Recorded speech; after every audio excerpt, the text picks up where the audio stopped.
Gary Habermas has possibly studied the historical evidence for the resurrection of Jesus more than anyone who's ever lived. Sean, I'm 10 years past retirement, humanly speaking. I'm still full-time. Hey, listen, I just got a letter from a guy. It so touched my heart. This father writes to me on behalf of his son. His son is obviously a brilliant fellow. He's 15 years old, and he just sat down and wrote a book on the resurrection. I And read they it. wrote to me and Me told too. me, oh, Yep. you know who you know Yep. what I'm talking about? Yep. I How endorsed did it. you I like it? saw he sent me your notes, like your endorsement. He forwarded it to me, and I read it. It was like, wow.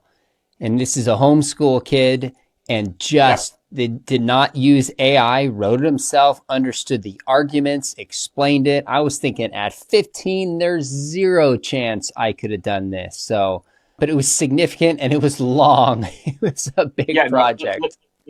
let me tell you what I wrote back to him.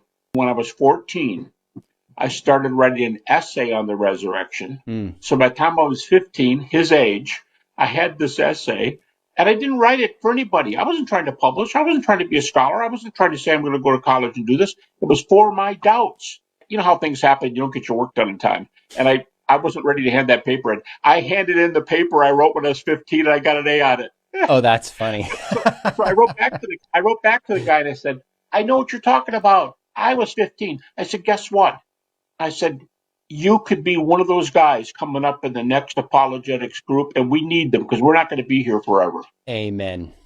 But then at the end of it, Sean, I want to say one more thing to you.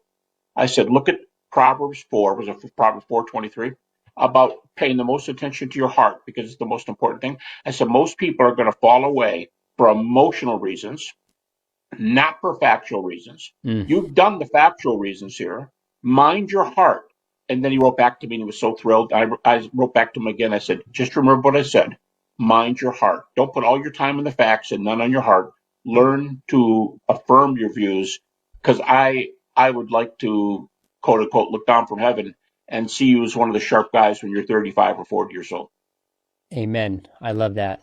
I've had to do apologetics. I love that you encourage this young man. I did the same thing. If you're watching this, we need a new generation of apologists who will make the case, carry the torch, fill in the gaps on some of the areas that Gary pointed towards. But most important is mind your heart above all else. Absolutely. That is so good. Thank you, Dr. McDowell and Dr. Habermas, for your kind words of encouragement.